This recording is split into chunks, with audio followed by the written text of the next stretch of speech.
भारत तो क्यों है? तेरी तबीयत ठीक नहीं है? मैं ठीक हूं पापा। मुझे जानना है इस घर में चल क्या रहा है। रोली कहाँ है? रोली कहाँ है? रोली! रोली! रोली कहाँ है? उसकी माँ भी नजर नहीं आ रही है। कहाँ है सब? और मेरा बच्चा कहाँ है? वो है कि नहीं? पापा मुझे जानना है इस घर में चल क्या रहा है? क्या चल रहा है इस घर में? कोई मुझे बताएगा? रोली! रोली! ना ना ना बेटा बेटा बेटा शांत हो जाओ। हमें माफ कर दो। हमने तुमसे एक सच छुपाया है। कैसा सच? दरअसल वो रोली और उसकी माँ वो बहुत ही चालाक औरतें हैं। वो लोग धोखे से अपने घर में आ गए और यही बसने के लिए उन्होंने तुम्हें फंसाया और तुम पर झूठा इल्जाम लगाया कि रोली तुम्हारे बच्चे की माँ बनने वाली है। बेटा इससे पहले कि हमें सच पता चल पाता तुम्हारा एक्सीडेंट हो गया और मजबूरी में हमने रोली के साथ तुम्हारी कानूनन शादी करवा दी।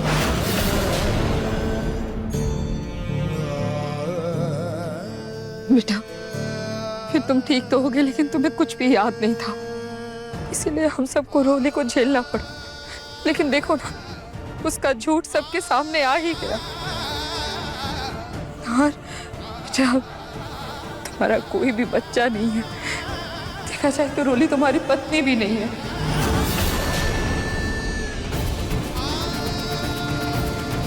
मेरी पत्नी नहीं है, मेरा कोई बच्चा नहीं है, मेरा बच्चा नहीं है।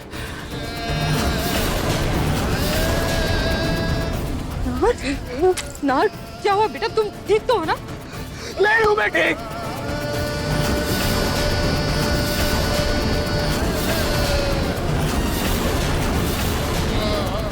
कैसे ठीक हो सकता हूं जब मेरे अपने, मेरा परिवार, मतलब आप सब लोग मुझे झूठ पे झूठ बोले जा रहे हो।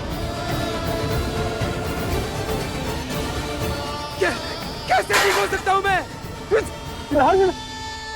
कैसे ठीक हो सकता हूं मैं? तंग आ गया हूं मैं, तंग आ गया हूं मैं।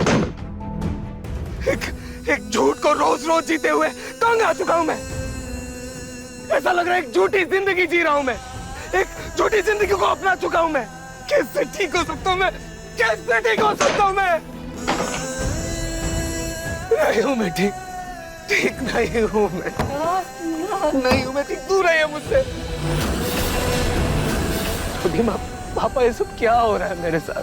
पता है मुझे खुद पर गुस्सा आता था, खुद से नाराज रहता था कि कैसा पति हूं मैं, कैसा पति हूं जो अपनी पत्नी से दूर भागता है। छोटी माँ, बाप बनना दुनिया की सबसे खुशी की बात होती है, सबसे खूबसूरत फीलिंग होती है, लेकिन मैं वो फील नहीं कर पाता, मैं वो महसूस नहीं कर पा रहा था। अंदर ही अंदर घुटे जा रहा था। हजार सवाल मन में आते थे, कुछ नहीं बोल पाता था मैं। अब समझ में आया कि क्यों महसूस नहीं हो रहा था। अरे जब रोली मेरी पत्नी है ही नहीं, जब उसकी कोख में मेरा बच्चा है ही नहीं, तो कहां से महसूस होगा? कहां से महसूस होगा? आप सब लोग झूठे हो, सब झूठ बोल रखे मुझे, ये सब झूठ है, झूठ है सब, ये सब झूठ है, सब झूठ है। सबने, आपने पापा, आपने सबने मुझे झूठ बोला है, सबने मुझे धोखा दिया है। अब तो मुझे आप सब पर भी शक हो रहा है कि आप सच में मेरे अपने हो या कोई झूठा रिश्ता बना रखा है मुझसे। आप मेरी दादी हो, ये भी झूठ है। ऐसा नहीं है बेटा। तो क्या है दादी? अब मैं किसी पे भरोसा नहीं करूंगा, किसी पर भी नहीं, ना आप पे, किसी पर नहीं। सबने मुझे झूठ बोला है, सबने मुझे धोखा दिया है। अरे मैं कैसे मान लूं कि आप सब मेरे अपने हैं? नहीं मानूंगा मैं, क्योंकि मुझे तो कुछ याद ही नहीं है। क्यों मानूं मैं? क्या पता फिर से कोई नया नाटक हो आप लोगों का। सब झूठे हैं, आप सब झूठे हो, सबने धोखा दिया है मुझे, सबने धोखा दिया है मुझे, सबने धोखा दिया है। मैं पागल हो जाऊंगा, मैं पागल हो जाऊंगा, मैं पागल हो जाऊंगा। मुझे क्यों कुछ याद नहीं आ रहा है? कुछ तो याद आ जाए, मुझे कुछ याद नहीं आ रहा, कुछ याद नहीं आ रहा। मैं पागल हो जाऊंगा। तो रहिए, तो रहिए, मुझे किसी से बात नहीं करनी, मैं पागल हो जाऊंगा यार। मुझसे नाहर की हालत देखी नहीं जा रही, आप लोग कोई कुछ करिए ना। कैसे संभालो उसे? कहीं मेरा बेटा सच में ना पागल हो जाए। माँ जी कुछ करिए तो। मुझे आप सबसे कुछ कहना है।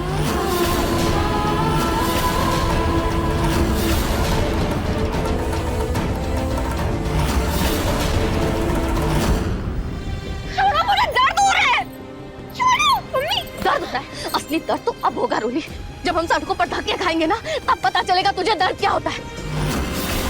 बेवकूफ लड़की, ये जो कम बुद्धि है ना तेरे अंदर, इसका जरूरत से ज्यादा इस्तेमाल करने का नतीजा है कि ऐश और आराम छोड़कर अब सड़कों पर धक्के खाएंगे हम। मम्मी आप शायद भूल रही हो, अगर मैं ये प्रेगनेंसी का झूठा नाटक नहीं करती ना, तो 6 महीने पहले ही सड़क पर आ चुके होते। क्यों चुप रहा हूं मैं? और हमारी जो ये हालत है ना, ये मेरी बेवकूफी की वजह से नहीं, बल्कि आपकी उस शहीदी रूही की वजह से हो रही है। लेकिन अब मैं उसे इतनी आसानी से नहीं छोड़ूंगी, उससे अपना बदला लेकर रहूंगी। उसने मेरा सब छीन लिया ना, अब मैं उसकी जिंदगी तहस-नहस करके रहूंगी। क्या तहस-नहस करेगी तू? क्या तहस-नहस करेगी? रूही, बहुत मुश्किल से बचे हैं हम, जीत जाते जाते बचे हैं। इसमें खराब अंजाम हो सकता था हमारा, कुछ नहीं करेगी तू। हाँ, अब मुझे किसी अंजाम की परवाह नहीं है। रूही, कुछ नहीं करेगी तू, कहीं नहीं जाएगी बेटा, कुछ नहीं करेगी। छोड़ो मुझे मम्मी, छोड़ो।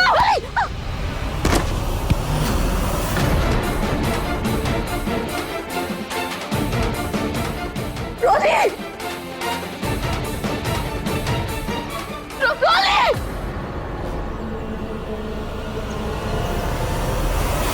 रूही, तुमने हम सबको यहाँ क्यों बुलाया है? ऐसी क्या बात करनी है?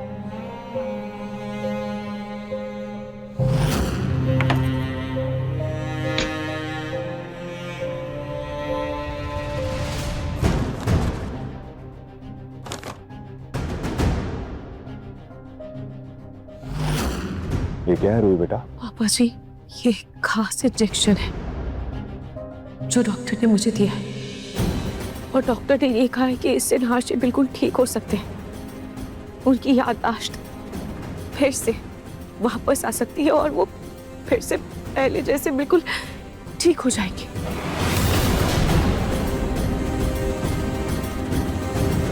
रूही, अगर इस इंजेक्शन से नाहर बिल्कुल ठीक हो सकता है, उसकी याददाश्त पूरी तरह वापस आ सकती है, तो तुमने पहले क्यों नहीं बताया? क्यों छुपाई हमसे ये बात? दादी, मुझे भी ये इंजेक्शन आज ही मिली है, और इस इंजेक्शन को देने से पहले मैं आप सबको एक जरूरी बात बताना चाहती हूँ। बेटा, नाहर की सेहत से ज्यादा जरूरी बात और क्या हो सकती है? हम सभी लोग ये चाहते हैं कि नाहर की याददाश्त जल्द से जल्द वापस आ जाए। मैं भी यही चाहती हूँ, पर एक प्रॉब्लम है। कैसी प्रॉब्लम रूही? मम्मी जी, पापा जी, वो डॉक्टर ने कहा है कि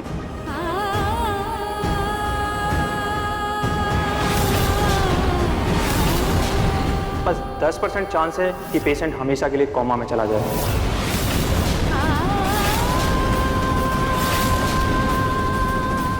नहीं, कोई इंजेक्शन नहीं लगाना। नहीं, माना कि नाहर सब कुछ भूल चुका है, लेकिन कम से कम वो हमारे साथ तो है। लेकिन अगर वो कोमा में चला गया तो नहीं, मेरी पूरी आंखें ये सब नहीं देख सकती। कोई जरूरत नहीं है इंजेक्शन देने की, फेंक दो ये इंजेक्शन। कोई जरूरत नहीं है इंजेक्शन लगाने की। दादी, मम्मी, अगर हम इंजेक्शन नहीं भी लगाते हैं तो भी नाहर भैया की हालत में कौन सा सुधार है?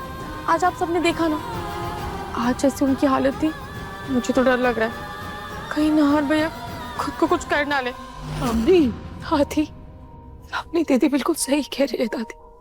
दादी, पहले मैंने भी डॉक्टर को मना कर दिया था, पर नाहर जी की हालत देखने के बाद मुझे ऐसा लगता है कि हमें नाहर जी के लिए ये खतरा मोल लेना ही होगा। दादी, नाहर जी की ऐसी हालत होने की वजह से वो अंदर ही अंदर घुट रहे हैं, क्योंकि उन्हें कुछ याद नहीं है। दादी कल तो उन्होंने मुझसे ये भी कहा था कि ऐसे जीने से अच्छा वो मर जाते।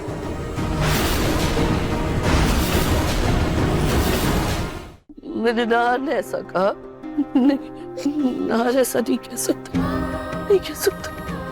रोहित, तुम जानबूझकर बोल रही हो ना, क्योंकि तुम जानती हो नार अगर ठीक हो गया तो वो तुम्हें अपनी पत्नी मान लेगा।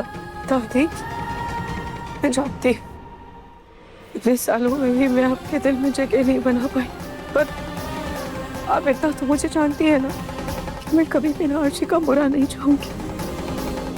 और सच कहूं तो आरजी को खोने के डर से मेरी रूह कांप जाती। मुझे कुछ समझ में नहीं आ रहा है कि मैं और क्या करूं और कौन सा दूसरा रास्ता अपनाऊं। इसलिए मुझे ये सही लग रहा है मां कि मैं आप लोगों पर फैसला छोड़ती हूँ।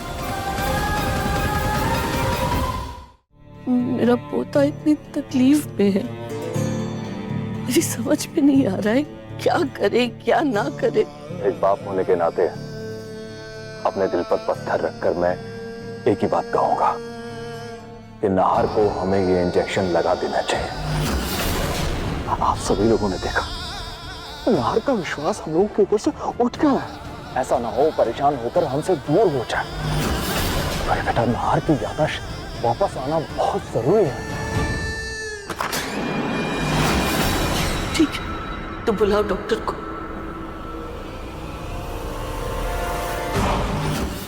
मन सुंदर रात 8 बजे दंगल टीवी पर।